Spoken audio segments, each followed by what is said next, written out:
He looked, well, 80 years old as he sat in the witness chair and haltingly answered the lawmakers' questions. Rupert Murdoch, often overshadowed by his son James, says he runs a big company and couldn't be expected to know the details of illegal conduct at one London tabloid, or precisely how it was covered up. In fact, the chief executive of News Corp went out of his way to downplay his influence.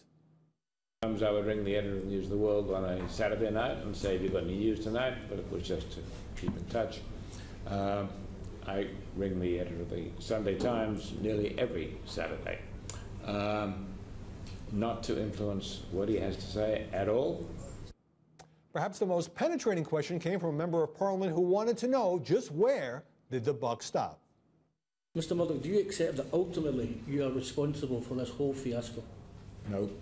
You're not responsible. Who is responsible? The people that I trusted to run it, and then maybe the people they trusted. The hearing was carried live by all three cable news networks, yes, including Murdoch's Fox News, and made headlines here and around the world. 80-year-old global power broker Rupert Murdoch called this the most humble day of his life. And we watched him called to account in front of the British Parliament for the scandal that outraged the world. Well, Rupert Murdoch called it the most humbling day of his life. And he said he was sorry, but it wasn't his fault, and he wasn't resigning. Then someone hit him with a cream pie. And boy, did cable news enjoy replaying that moment with the clown who threw the pie.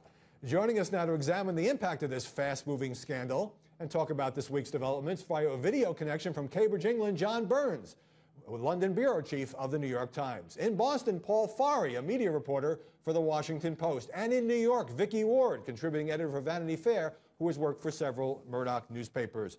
John Burns, Murdoch didn't say anything that particularly damaged him in that testimony, but he sure looked like something of a detached CEO, did he not?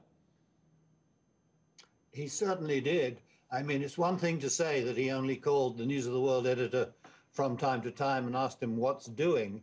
It's another thing to say that 5 years into this building scandal, he just remained hands off. I mean, at some point or other, this shrewd, astute, tough guy, you would have thought, would have wanted to look into this more seriously, or to tell his son, who runs the British operations, to look into it more seriously.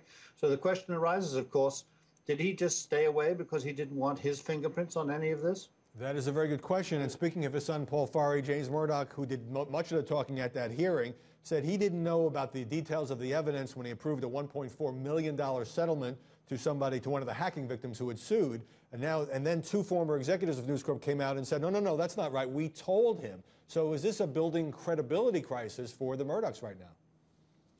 Yes, it certainly is. It's difficult to claim that you're paying out these large sums of money to people and then discover that there's a whole mess of these out there. And that's what's going on with James Murdoch.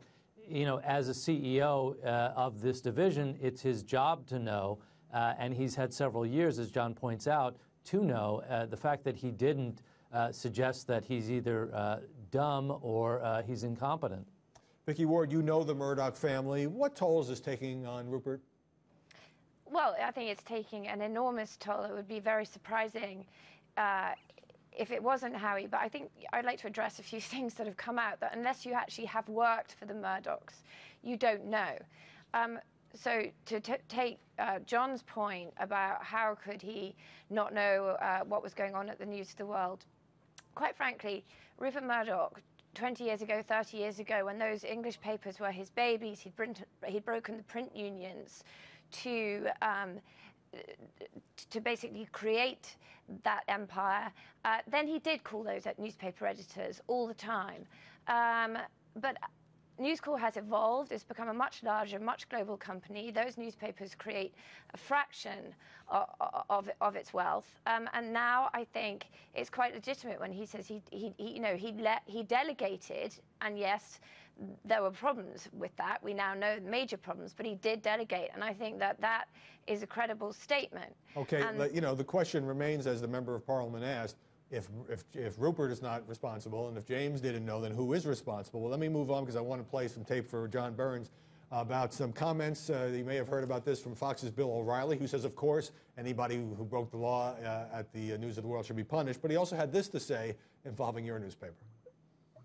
But here in the United States, there isn't any intrusion of this story thus far on News Corp properties, none. Yet you have the New York Times absolutely running wild with the story. Front page, front page, front page, column, column, column, vicious stuff, vicious stuff. And it's all ideological, is it not? So running wild, vicious stuff, ideological? You're asking me? Howard, nonsense, rubbish. Not at all. Who could deny that a scandal in one of the world's largest, if not the largest media organization with influence over tens of millions of people, a scandal of this kind is not news? Secondly, as for vicious and the rest of it, I just ask your viewers to go to our website and read what we've actually written about this. And I think he'll find that it's forensic, it's very careful. If there's any stepping over that mark, you can be sure that our editors will push us back and remind us not to do it. And as a matter of fact, I would say the opposite is true. I think because the New York Times has to worry about competition from Murdoch properties like the Wall Street Journal, we have been especially careful to be forensic and even-handed about this. So Bill Riley attacking us like that is just nonsense. I'm sorry. The coverage has certainly been... Harry, Go ahead, Vicky. Okay, just, John, with all due respect, in your own paper today, there's a headline that reads, CNN host and ex-tabloid editor is reluctantly dragged into the phone scandal. Well, talking about Piers Morgan, he wasn't reluctantly dragged into the phone scandal. He came out on his own volition on Monday night, and then certain assertions were made by Louise Mensch, a British member of Parliament, about what was written in his diaries that he then defended himself and said were categorically untrue, and that all you had to do in order for him to be validated was actually read his book. And even the British have come out and said she got it wrong. Let's get a response as the New York Times has today. I think there's an edge of paranoia of what you're saying. You apparently don't want to talk about the substance of the article, which gives full voice, very extensive voice. And I know this at first hand because I was involved in preparing an email exchange. It could only be email because that's what Piers Morgan insisted on last night.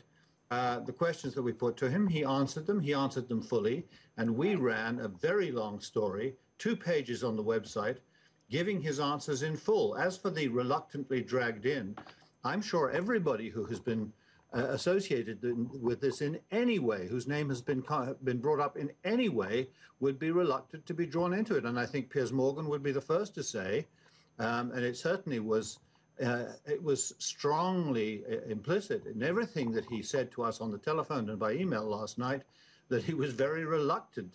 All right, would not be. Let me hold on. Engaged. Let me not so reluctant. Vicky, hold on. Let me not so reluctantly jump in because we invited Piers Morgan to appear on this program because of the questions have been raised. He declined. I want to play some tape, and we'll continue on the other side of British Member of Parliament Louise Mensch talking about this on CNN and Morgan's very aggressive response.